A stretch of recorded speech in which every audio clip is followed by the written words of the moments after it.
पाकिस्तानचे नेते खोट्या बातम्यांच्या आधारे प्रोपगंडा करण्यास सध्या आघाडीवर आहेत. खोट्या बातम्यांमधून पाकिस्तानच्या विजयाचा दावा त्यांच्याकडून केला जातोय. पाकिस्तानचे विदेश मंत्री इशाक डार खोटा दावा करून चांगलेच अडचणीत आले.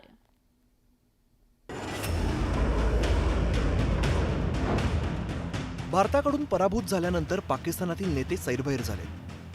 पाकिस्तानी नेते सोशल मीडियातील फेक फोटो आणि बातम्यांचा आधार घेत आहेत. विजयाच्या खोट्या बातम्या देऊन मनाची समजूत घालण्याचा प्रयत्न पाकिस्तानी नेते करत आहेत. पाकिस्तानी परराष्ट्र मंत्री इशाक डार यांनी सुद्धा एआयच्या माध्यमातून तयार करण्यात आलेल्या बातमीचा आधार घेतला. एआयच्या मदतीनं द डेली टेलिग्राफ या प्रतिष्ठित वृत्तपत्रात पाकिस्तान जिंकल्याची खोटी बातमी तयार करण्यात आली होती. याच बातमीचा आधार घेत पाकिस्तानच्या संसदेत इशाक डार यांनी पाकिस्तानी वायुसेनेने वर्चस्व गाजवल्याचं वक्तव्य केलं. मात्र त्यांचं हे वक्तव्य आणि दावा पाकिस्तानच्याच डॉन या वृत्तपत्राने फॅक्ट चेकच्या माध्यमातून खोटा ठरवलाय. त्यांना एअर सुपिरियरिटी आहे. एअर सुपिरियरिटी जर त्यांची असती तर आपल्या इथले जे S-400 डिप्लॉय झालेले होते किंवा विमानं डिप्लॉय झालेली होती किंवा अँटी एअरक्राफ्ट गन्स डिप्लॉय झालेल्या होत्या किंवा आपली जे एअरफील्ड्स होती ती सगळी त्याच्यापैकी बऱ्याच संसाधनांना धोका पोचला असता. पाकिस्तानातील डॉन वृत्तपत्रानं फॅक्ट चेक केल्यानंतर कोणत्या बाबी समोर आल्यात ते सुद्धा बघूया. दावा करण्यात आलेल्या बातमीत अनेक चुका होत्या. स्पेलिंगच्या चुका मोठ्या प्रमाणात होत्या. पेजचं लेआउट सुद्धा द डेली टेलिग्राफ सारखं नव्हतं. आणि विशेष म्हणजे द डेली टेलिग्राफने तशी बातमी छापलीच नव्हती. लष्करी याच्यावर हानी झालेली नाही आहे कॅन्टॉनमेंटवर किंवा तळावर, आणि आपलं कुठलं विमानही पडलेलं नाही आहे असं सरकारने जाहीर केलेलं आहे. त्याच्यामुळे त्यांनी जे सांगितलं आहे की हा दावा खोटा आहे, टेलिग्राफचं नाव त्यांनी उगीच घेतलं आहे, ते अगदी खरं आहे. कारण टेलिग्राफ अशी उलटी सीधी बातमी कधीच छापणार नाही. पाकिस्तानातील नागरिक आणि नेत्यांना आता फक्त सोशल मीडियातील खोट्या बातम्याच मानसिक आधार देत आहेत. मात्र फॅक्ट चेकमुळे पाकिस्तानी नागरिकांचा तो आनंद सुद्धा क्षणभंगूर ठरतोय. संतोष गोरे, न्यूज 18 लोकमत, मुंबई.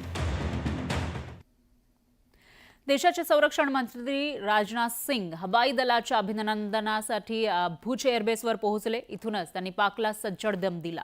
ऑपरेशन सिंदूर संपलं नसल्याचं म्हणत खरा पिक्चर बाकी आहे असं त्यांनी विधान केलं. तर खोडसाळ पाकला त्यांची जागा दाखवून देत नव्या भारताचे इरादेही स्पष्ट केले. त्यामुळे ऑपरेशन सिंदूरच्या पुढच्या टप्प्याकडे आता जगाचं लक्ष लागलंय.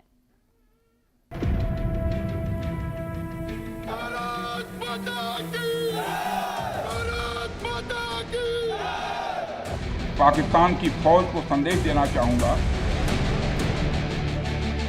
कागज का है लिबास, कागज का है लिबास, चिरागों का शहर है, चलना संभल संभल के क्योंकि तुम नशे में हो.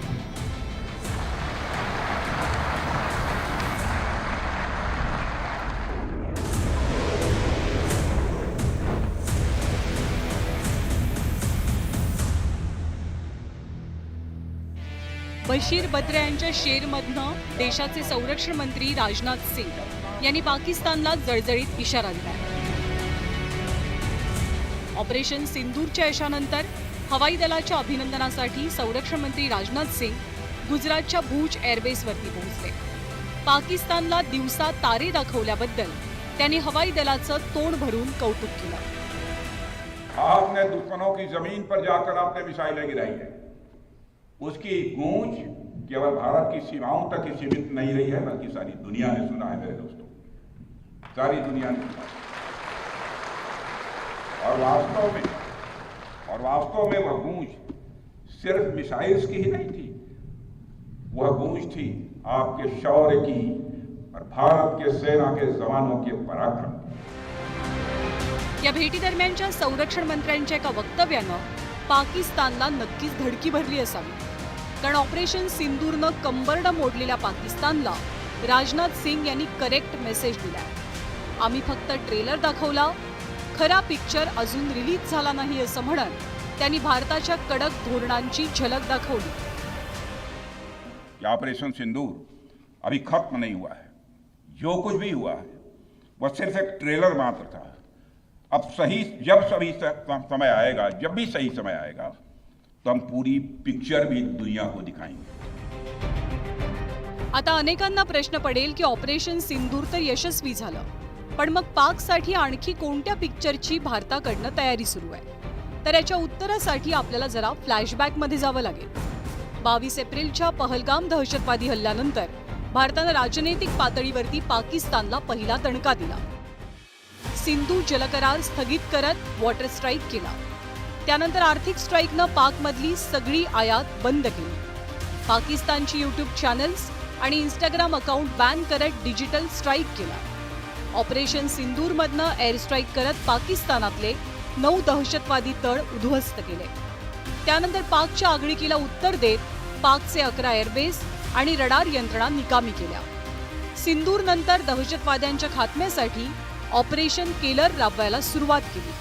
तर आता दहशतवादी पाकिस्तानचा बुरखा जगासमोर फाडण्यासाठी आंतरराष्ट्रीय समुदायात भारत सर्वपक्षीयांचं एक शिष्टमंडळ पाठवण्याच्या तयारीत आहे. त्यामुळे पाकिस्तान सध्या प्रोबेशनवरती असून जराही गडबड केली तर पाकला त्याची किंमत मोजावी लागेल असा इशाराच राजनाथ सिंग यांनी दिलाय. जिस प्रकार भगवान राम ने अपनी भुजाओं को उठाकर धरती को राक्षस विहीन करने का प्रण लिया था, ठीक उसी प्रकार श्री राम के आदर्शों का पालन करते हुए हमने भी आतंकवाद को जड़ से समाप्त करने का संकल्प लिया है. यावेळी आपल्या खोडसाळ आणि कुरापतखोर शेजाऱ्याला वटणीवर आणण्यासाठी भारतानं कडक आणि कठोर भूमिका घेतली आहे. त्यामुळे समजने वालों को इशारा ही काफी है. याप्रमाणे पाकिस्तान भारताचा हा करेक्ट संदेश परफेक्टली समजून घेणार का हेच पाहावं लागेल. Bureau report, news 18 Lokmat.